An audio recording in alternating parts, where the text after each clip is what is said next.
Hello students, कैसे हो आप लोग। आज मैं आपको बताने वाला हूँ कि नेशनल लॉ यूनिवर्सिटी दिल्ली में कैसे एडमिशन होता है, कौन सा हमें पेपर देना होता है और क्या सिलेबस रहता है उसका। वो मैं आपको पूरा बताऊंगा कि कैसे दिल्ली के इतने टॉप नंबर 1 एनएलयू के अंदर एडमिशन कैसे मिलता है। क्या उसके लिए क्लैट का एग्जाम देना पड़ता है? तो जी नहीं। दिल्ली के नेशनल लॉ यूनिवर्सिटी के अंदर अगर आपको एडमिशन लेना है तो आपको क्लैट का एग्जाम नहीं देना है। यानी कि नेशनल लॉ यूनिवर्सिटी दिल्ली में एडमिशन है और क्लैट नहीं, उसकी जगह पे क्या देना होगा? तो क्या क्लैट का एग्जाम फिर किसके लिए होता है? क्लैट का एग्जाम और अदर एनएलयू के लिए होता है। ठीक है, एनएलयू दिल्ली के लिए अलग एग्जाम होता है और उस एंट्रेंस एग्जाम का नाम है AILET एलेट। ठीक है, all India law entrance test. ठीक है, तो इस तरह से आपको एलेट का एग्जाम देना होगा अगर आपको दिल्ली के एनएलयू में एडमिशन चाहिए तो। अब बच्चों एक बात बताता हूं आपको कि एनएलयू के अंदर आपको एडमिशन चाहिए दिल्ली वाले में जो कि नंबर 1 पर है, तो आपको पता है कि क्या सिलेबस होना चाहिए, कितने मार्क्स का पेपर होता है, कैसे हम उसकी तैयारी करें, कैसे हम इजीली 12th के साथ साथ हम उसकी भी तैयारी कर सकते हैं ताकि आपको दिल्ली के नेशनल लॉ यूनिवर्सिटी के अंदर एडमिशन मिल जाए। तो देखिए बच्चों, दिल्ली का जो एलेट होता है दिल्ली नेशनल लॉ यूनिवर्सिटी के अंदर, उसके अंदर जो एलेट होता है उसके अंदर आपको जो सिलेबस है वो मैं आपको पूरा एक्सप्लेन कर रहा हूं, जरा ध्यान से सुनिएगा। देखो, पार्ट A B C तीनों के लिए बांटा गया, तीनों पार्ट को A B C के अंदर में। ठीक है, टोटल नंबर ऑफ क्वेश्चंस जो रहते हैं वो 150 रहते हैं। क्या पैटर्न होता है मैं सारा बता रहा हूँ, डोंट वरी। आपको पूरा एलेट के बारे में शायद ही यूट्यूब के ऊपर इतने अच्छे से समझाया गया होगा किसी के द्वारा। सब क्लैट के बारे में बता रहे होते हैं, सब कुछ और वीडियोस के बारे में बता रहे होते हैं, बट मैं आपको एलेट के बारे में आज पूरा अच्छे से क्लियर कर दूंगा कि जो टॉप का एनएलयू है उसमें कैसे एडमिशन होता है।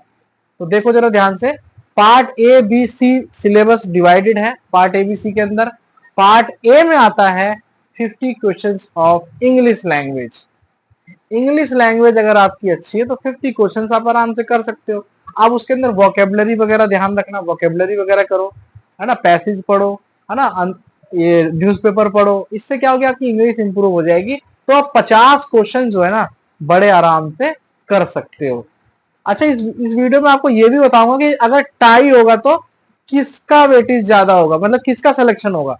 अगर नंबर दोनों के सेम आ गए तो किसका सिलेक्शन जल्दी होगा, ये भी मैं आपको बताऊंगा। कुछ अलग ही रूल है एनएलयू दिल्ली के, है ना, तो ध्यान रखना उसको।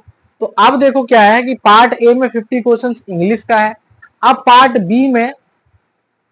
बी में बच्चों पता है किसका है? पार्ट बी में 30 क्वेश्चन जो है, 30 question GK GS and current affair के हैं। समझ में आई बात?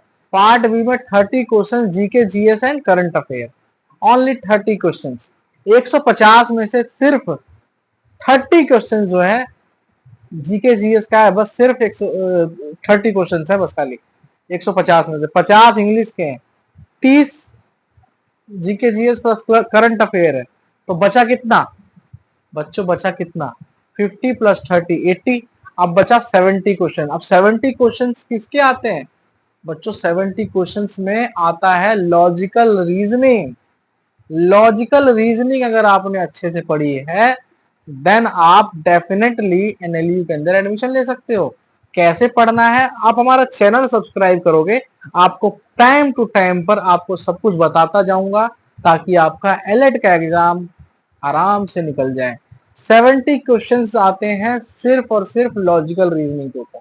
बस एक डिस्क्लेमर याद रखो, लीगल का थोड़ा सा रीजनिंग आ सकता है, आएगा नहीं, आएगा कि आएगा ये कंफर्म नहीं होता है, बट बताया जाता है कि भैया लीगल का भी थोड़ा सा रीजनिंग डाल सकते हैं, बिकॉज लॉ का एंट्रेंस टेस्ट है इस वजह से। ठीक है, अब एक चीज और है कि वो ये नहीं चाहते कि आपको लॉ की अच्छे से जानकारी हो, पहले ही पहले में बिना एडमिशन लिए ही आपको लॉ का एकदम नॉलेज पता हो। लॉ ऑफ टॉर्ट क्या है, लॉ मतलब ये आईपीसी, यानी कि अब आईपीसी अब बीएनएस हो गया है, वो क्या है ना, ये सब उसको पहले से पता होना आपको इतना जरूरी नहीं है। जितना कि आपको लॉजिकल रीजनिंग पता होना चाहिए, यानी कि 70 क्वेश्चंस मैटर करता है बच्चों। अब एक क्वेश्चन जो होता है वो गलत करने पे कितने मार्क्स कटते हैं पता है आपको? एक क्वेश्चन गलत करने पे कितने मार्क्स कटते हैं? 1/4।